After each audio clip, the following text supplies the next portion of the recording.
A 200 message from Moodle tells you the page answered. It does not tell you that cron and Redis are actually healthy, the latest backup is fresh, or the server still has enough space. If nobody is watching those signals, a user might be the first person to tell you something is wrong. So in this video, I am adding a lightweight monitor to this server. It will check 29 specific Moodle and server conditions. Every 5 minutes, leave clear evidence in the journal and send an external alert when something fails. Then I will safely trigger the failure path to prove the alert works. We will make sure repeated failures don't flood the inbox with duplicate notifications, and we will confirm recovery. We will do all of that without taking down Moodle or any other real service. Welcome back to Open Education Operations.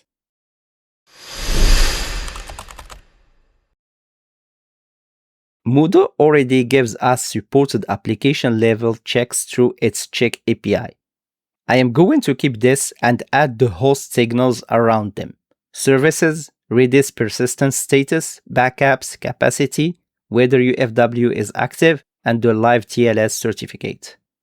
The checks will run through a root-owned controller scheduled by systemd, and alerts will be sent through a configured SMTP relay.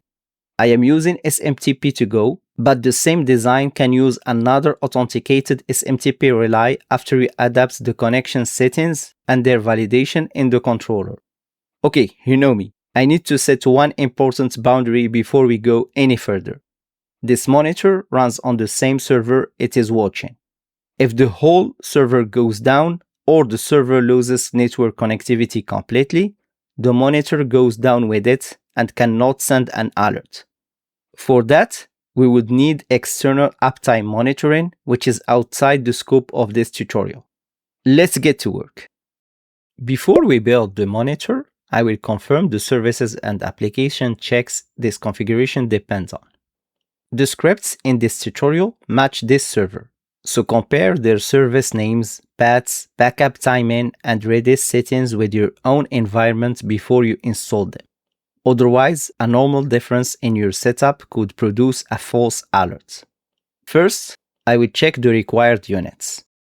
All the services on my side are active. Now I will run Moodle's own application checks as WW data. Moodle's check API gives us application level evidence, including things like cron and failed tasks. What it does not give us is the complete host picture, so the monitor we build will add those server-side signals around it. The required services and Moodle checks we just ran are healthy, so we can continue. The companion guide covers the common adaptations in more detail. The alert path should not depend on Moodle. We need to use a dedicated SMTP credential for the monitor, separate from Moodle's own credential, and keep it in a root-only file on the server. The relay account steps differ by provider, so have that credential and a verified sender address ready before you continue. The controller also needs a protected state directory. That is where it remembers when an incident started, when it last sent a message, and whether a recovery is pending. I will start with the configuration directory.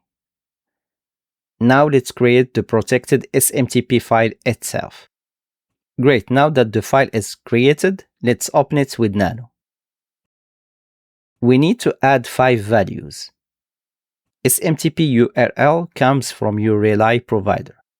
Mail-from needs to be a sender your provider accepts.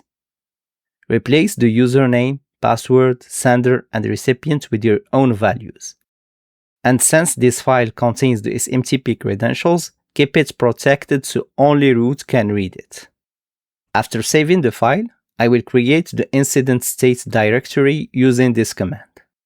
And before we move on, I will confirm that those protections are actually in place.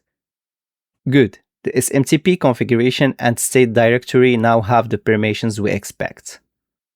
This keeps Moodle out of the alert path, but the alert still depends on the server. DNS, network access, curl, and the SMTP relay all still have to work. Now let's move to the fun part, the health engine itself. The health engine does the actual checking. It will verify the protected paths, required services, whether UFW is active, Moodle's own checks, Redis, the latest backup, disk and inode usage, and the TLS certificates for the public site. Before we put it on the server, I am switching briefly to my PowerShell session. I have a local copy of the same script saved here, so we can review the few values we need to adapt where it's easier to read. The Moodle and backup paths, the hostname, the services you want to monitor, and the thresholds all need to match your own server. For this server, I am using a 36-hour window for the latest backup, 85% for disk and inode usage, and 21 days for the certificate warning. These are choices for this server, not universal defaults. There is also one Redis setting to pay attention to. This server uses RDB persistence without AOF. So that's what the health check expects. If your Redis setup is different, adapt the check to match it. Moodle returns a non-zero exit code for warning, error, critical, and unknown results. In this lightweight monitor, I treat all of them as alert-worthy. If your organization handles warnings separately, adapt this policy to match your alerting requirements. The engine also has a few safeguards built in. It prevents overlapping runs, gives Moodle's CLI up to 2 minutes, and limits the certificate check to 15 seconds. With that clear, let's return to my SSH session and let's put the health engine on the server. First, I will create the executable with its final permissions, and I will open it in Nano and add the script we just looked at. The complete code is also in the companion guide, so you don't need to stop to copy it. After saving the script, I will check the bash syntax. Great, no syntax errors. And as always, before we automate anything, let's run the engine manually first. All 29 checks passed. That tells us the conditions we selected are healthy right now. We still haven't tested the alert controller or the automatic schedule. The engine we just created tells us whether the checks are healthy. The controller decides what to do with that result. Before we install the controller, I am returning back to my PowerShell session so we can see how the script handles failures, alerts, and recovery. On the first failed run, the controller opens an incident and tries to send an alert. Once that alert has been submitted successfully, any other failed run during the next 6 hours keep the incident open but does not send another message. If SMTP submission fails, the controller waits at least 15 minutes before another attempt. When the engine becomes healthy again, the controller sends a recovery message only if a failure alert was submitted successfully. If no alert was sent, it closes the incident without a recovery email. And if recovery delivery fails, it keeps the recovery pending and retries no sooner than 15 minutes. There are also a couple of values you may need to adapt. This version validates the SMTP2Go URL used on this server. So if you use another relay, update both the protected SMTP configuration and the matching validation in the controller. And if you reuse this script, customize the OpenEduOps sender name, subject prefixes, message text, and the OpenEduOps.com message ID domain for your own environment. One important security detail here. The SMTP password never goes into the command line or the journal. When the controller sends a message, it creates a protected temporary curl configuration under /run. Use it for the requests and removes it afterward. Now we can install the controller on the server. Let's go back to SSH. First, I will create the executable with the same root-only permissions. I will open it in Nano and add the controller script. You will also find the complete code in the companion guide. After saving it, yes, we need to check the bash syntax. No syntax error here also. Now let's run the controller manually and see how it behaves with a healthy engine. The controller sees a healthy engine, so there is no incident to open and no email to send. Let's confirm that no incident state was created. Great, the state directory is empty, exactly as expected. That gives us a clean manual baseline. Now we can automate the same workflow. I will use a systemd service to run the controller, and a timer to trigger that service every 5 minutes. I will create the service unit first, then I will open it and add the service definition. The controller needs root access to read the protected configuration and system state, while Moodle's own CLI still run as WW data. I am also giving the service a 4-minute runtime limit and adding a few systemd protections to restrict what it can access. Next, let's do the timer. With the file created, I will open it and add the timer definition.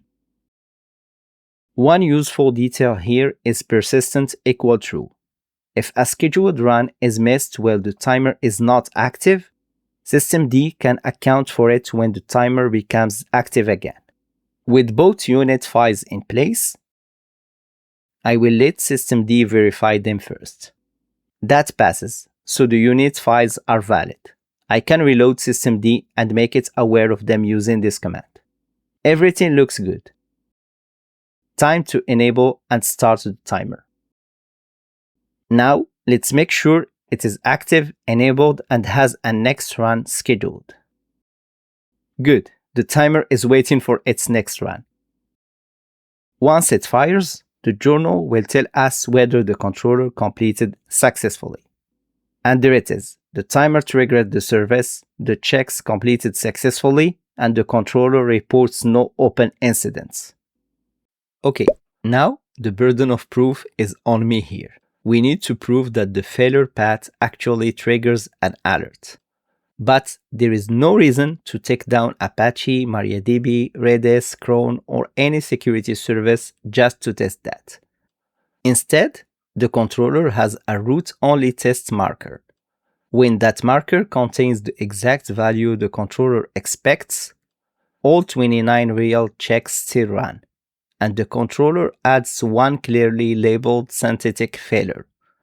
That lets us test the full alert path without disrupting any real service. First, I will pause the timer so this test stays controlled. The timer should now be inactive but still enabled, so I will confirm both states. Good. It's inactive but still enabled. Exactly what we want for this controlled test. Now, with automatic scheduling paused, I will create the root-only marker with the exact label the controller expects using this command.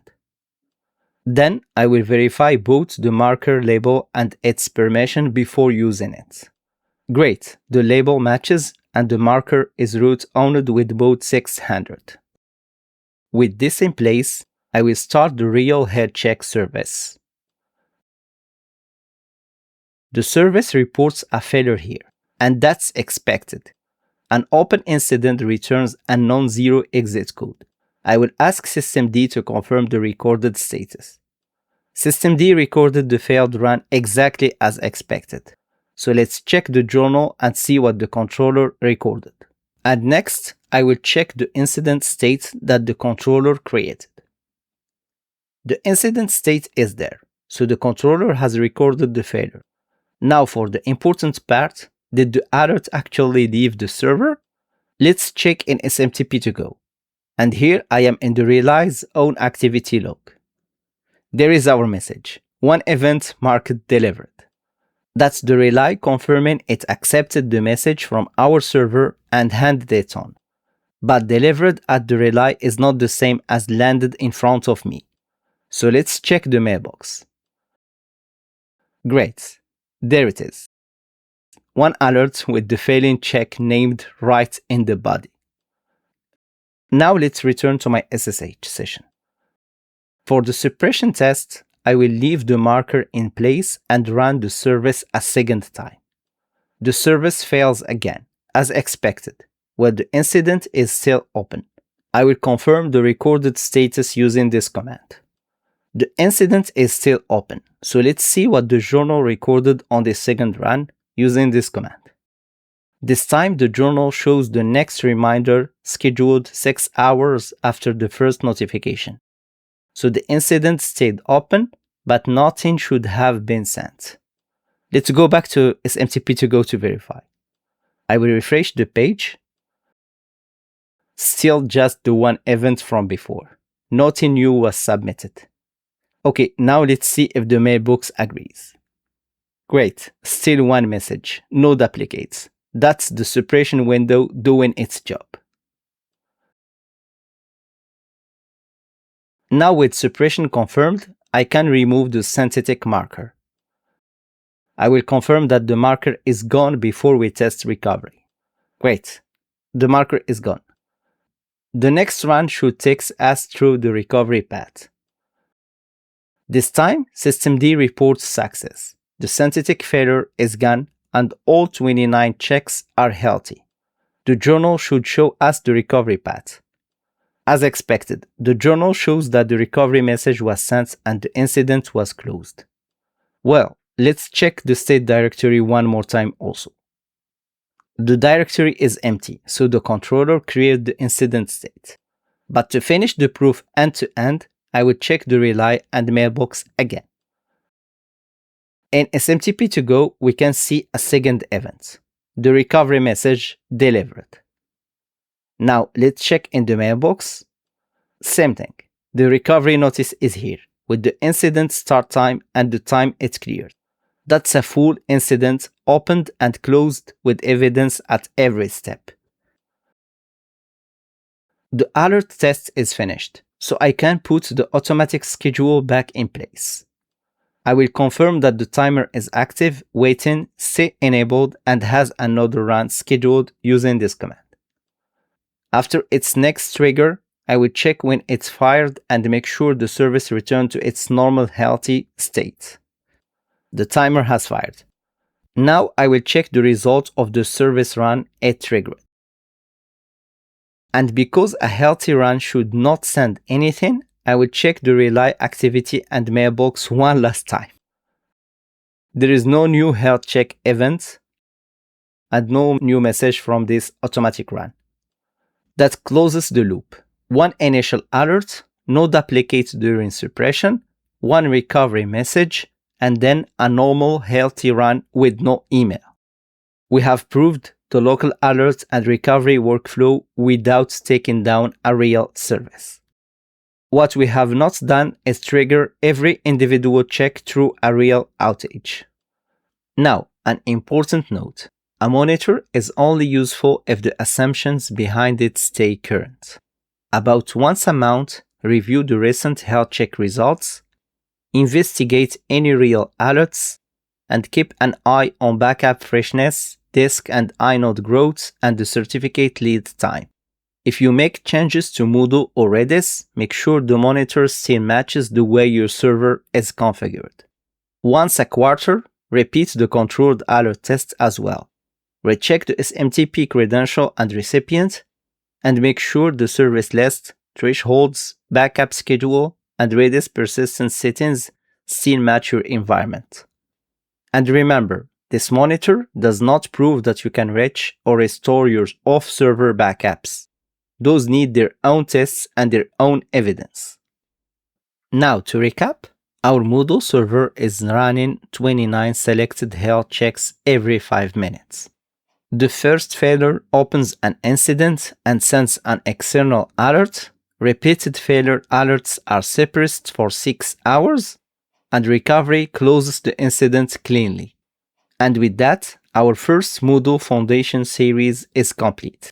Across this series, we built the server, secured it, set up and tested our backup, added Redis while keeping it private, and finished by adding monitoring for the operational failures we care about most. If this series helped you, subscribe to Open Education Operations. I will see you in the next open source LMS build.